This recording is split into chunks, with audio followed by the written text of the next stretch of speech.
Hi everyone. Do you know how your computer can manage running different applications without slowing down? It's all thanks to multithreading. Okay, so today I'm going to break down exactly how multithreading works and why it's so crucial for improving the performance of your program, especially on multi-core processors. So stick around because we are diving into code concepts and even a live demonstration of threads in action. So today we'll discuss agenda like what is multithreading, then key concept of multithreading, why to use multithreading, how to implement multithreading, thread lifecycle, what is synchronization, again the renewable interface, which is another way to create an thread. Also, we'll check on bonus tip topic like multi-threading in real-time application. Also, we'll check. Okay, so if you haven't subscribed to our channel, do consider subscribe. We provide easy to understand interview preparation questions over here. So we discuss on this channel. You can check out interview preparation playlist for that one if you want to prepare for your interviews. Also check out our job opportunities playlist where we upload daily job opportunities in IT fields, so that you will never miss any opportunity and you can directly apply for those. So yes, let's just jump into the topic now. So first thing is, what is multi-threading? Okay. So in simple terms, like multi-threading allows us program to perform multiple tasks simultaneously. Okay, imagine having multiple hands to do different tasks at the same time. That's what achieves using threads. Okay, here's the cool part. Each thread in Java runs independently of others. Okay, but all threads share the same process resources. This means your program can perform multiple operations in parallel, which significantly boosts efficiency, especially on modern multi-core processors. Okay, where each core will work on different tasks. Okay, so we can utilize the multi-core processor very easily. So think of it like this: instead of doing one task after another, your program can now do them all at the same time. Okay, so I hope you understood what is the multi-threading. So let's just check another topic, which is key concepts in multi-threading. Okay, so there are mainly three key concepts in multi-threading. First one is thread, concurrency, and parallelism. Okay, so let's just check them. A, a thread is a lightweight sub-process. The smallest unit of the processing means a whole process will be divided into different parts. Okay, like T1 or T2, T3, like that. Entire process will be divided into small tasks. Okay, so it allows you to create multiple threads within a same program. Then if we discuss concurrency, it's like multiple threads running independently on each other. Okay, so for example, T1 is running over here, T2 is running over here, and T3 is running over here. You can see they are running independently, right? So that's the known as concurrency. And if we check the parallelism, like it's a multi-core system, then multiple threads can literally run at the same time on different cores. For example, our processor is 8-core processor. Then what we can do is we can assign one thread for each core. Like, okay, for this one, T1 will be running the T2, T3, and so on. Okay, so that's the parallelism. So I hope you understood. So let's just check our another topic, which is what is multi-threading. Sorry, why do we use the multi-threading? So there are basically three main uses, like better performance, user-friendly applications, and improved resource utilization. Okay, so let us check one by one. Like if your program can handle multiple tasks at one time, then uh, obviously it will give us a better performance and more efficient. Correct. And if you consider the user-friendly application, means if you have ever noticed, like if you can interact with the apps while it's downloading or processing something in background, right? If you are downloading any movie, but still we can check the YouTube, also check any other applications like that. Okay, that's because of multi-threading. Okay, so I hope you have understood like how you are able to use multiple applications in real time. That's the main use of the multi-threading. Then if we consider resource utilization, then obviously, right, if we are looking about the improved resource utilization, then as I give you example, if our processor is 8 core processor, okay, so core means it's a resource only, right? So if we are using 8 different tasks and we are able to execute 8 different tasks with 8 different resources which is cores, then its availability will be distributed, right? And it will improve our performance also. It will improve our resource utilization, and then wastage will be reduced, right? So I hope you got my point. So let's just check out another topic, which is how we can implement the multi-threading. Okay. So basically, there are two ways to implement do multi-threading. The first one is like by extending the thread class, and the second one is the by implementing runnable interface. So let me show you first one.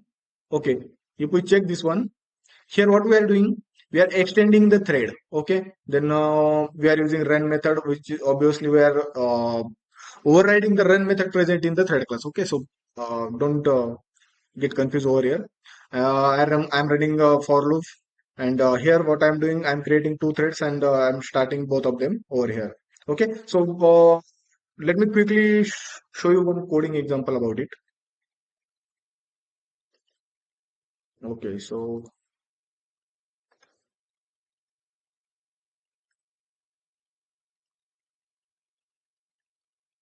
extend PHREL thread. Okay, I'll need one public main method. Now, what I'll do is here, let me create one class.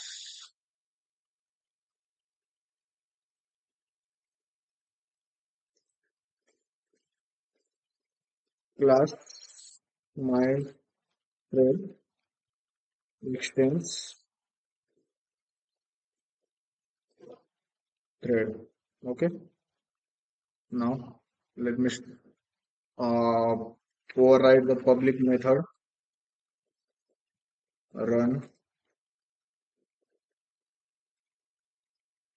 Let me take one for loop.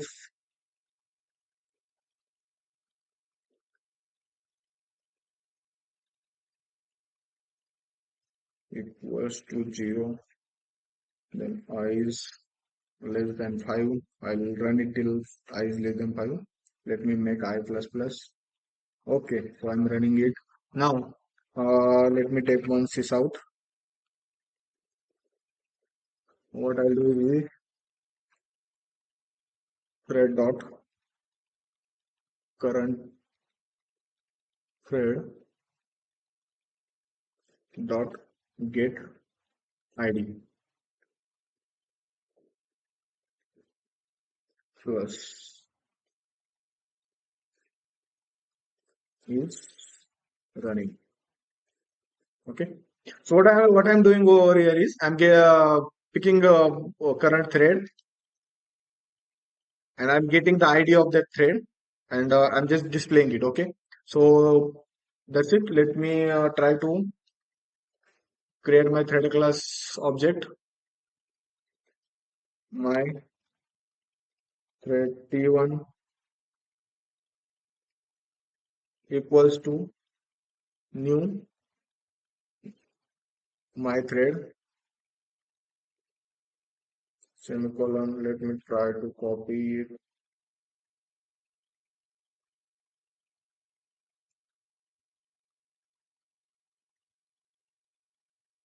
Okay, it's a small.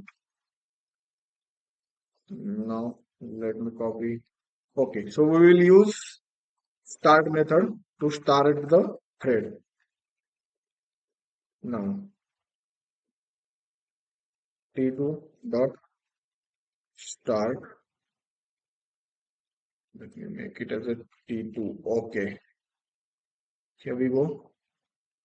T control so. Okay, let me try to run it. A Java application. Proceed. Okay, here we can see, right? 21 is our thread ID. ID of the thread. It would be anything. Okay. So first of all, thread 1 is running, then thread 2 is running. Again, one uh, execution of the thread 1 was pending, so it got a chance at the end. So that's all. Okay. This is the role of thread scheduler, how it will schedule thread. Okay, so I hope you have got idea about the first point, which is by extending the thread class. So before going further, let me tell you that we have the interview preparation playlist so that you can prepare for the interview. So do check this out. Also share it with your friends so that they will also get help from it. Also check out our job opportunities playlist where we provide daily job updates so that you will never miss any further updates from us. So yeah. So let's just check out next type, which is by implementing the interface. Here we can see, right? What we have done over here is we are implementing the runnable interface. Let me take our existing example itself, and let me try to show you how we will do it. Okay, so okay, let me take this one only. What we'll do over here is we will implement the runnable interface.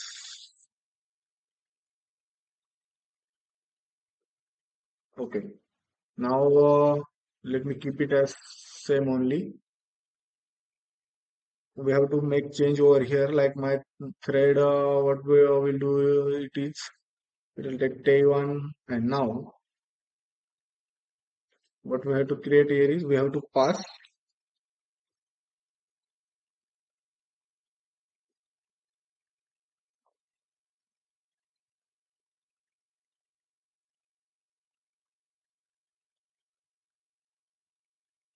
We have to create thread class object over here, and we'll pass our current class to that object, which is, let me create thread t1 dot new thread. Okay, let me repeat it. Okay, so what we'll do over here is thread over here as well. Let me do it as a,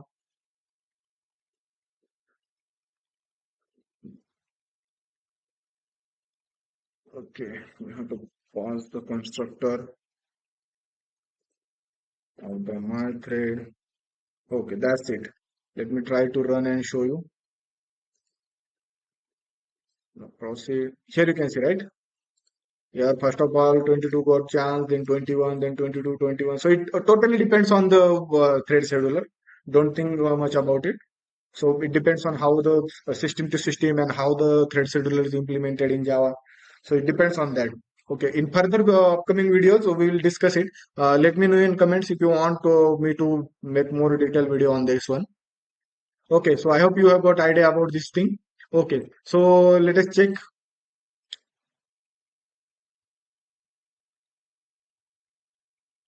another way we will check. Oh, okay, so what is the difference, like, okay, so, and which way is preferable, like implementing runnable is preferable, because here if we want to use another suppose it's my thread. Okay, I'm implementing the runnable interface. Okay, but still I want to extend some of the properties of x1 class, suppose. So which is not possible in the earlier version, right? Because we can't extend two classes at the same time. But over here, what we can do is we can implement the runnable, at the same time we can use some of the properties from the x1. So that's the main benefit of it. Okay, so let us check our another topic. It's a synchronization. Okay, so what is the how multiple threads are going to be implemented or handled safely? That's the thing. So multi-threading can be tricky when multiple threads try to access the shared resources. Okay, if multiple threads are trying to access same resource like variables or data structures, so to avoid unexpected behavior or race condition will happen, right? So we provide synchronization. Imagine multiple threads trying to update the same blank bank account balance without proper synchronization. So that time, if on PhonePe, two different people are sending you money, and both of them are trying to update the at the same time. Then what happens? What happens? it will trigger wrong balance, and it will trigger a race condition. So a synchronized keyword we will use to ensure only one thread can access the critical section at the same time. Okay, so that's the main advantage of the synchronization. We'll check this in a different video in detail in upcoming videos. Let us check our another topic, which is thread life cycle. Okay, so let's just check our another topic, which is thread life cycle. We'll discuss it in a different video with much more detail. But for now, let us check. Okay, there are like different states in thread life cycle, like new, runnable, blocked or waiting, running, termination. Here you can see, right? When new thread is created,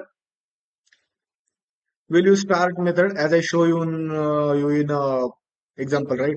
After that, thread will run into go into runnable state, and it will after executing the run method, which we overridden, correct? Then thread will go into the running state. After that, if we are calling the sleep method or wait on the thread, it will go into the waiting state. And if we do not call them, then execution will be ended and it will be went into the dead state. Okay. Also, at the time of new itself, if we want to terminate that particular thread, then we can terminate it. Okay. I hope you have got the idea. We'll make a different video on this if you want. Let us know in the comment box below. So we'll take detail explanation also with the coding example. Okay.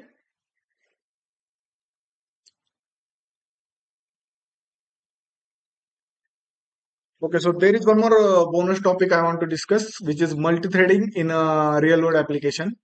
Okay, so we can see like multi-threading is everywhere in real-world application. For example, in games that manage multiple players' input to web server, handling numerous user requests simultaneously. Also, is crucial in big data processing, machine learning tasks, and much more. Okay, so I hope you have got idea about the multi-threading. It's a very important topic. Okay, so got asked in multiple times for the experience as well as pressures in different companies, and its language. It does not depend on Java, Python, or anything. Multi-threading is available in each and every language. Okay, so you must master this multi-threading topic. We'll make some series of videos on this multi-threading interview questions. So do consider subscribing and check our interview preparation playlist. Also check out our job opportunities playlist. Okay. So, and there you have it, like multi-threading in Java allows you to program to perform multiple tasks simultaneously. Okay, making it faster, more efficient, and able to handle complex tasks.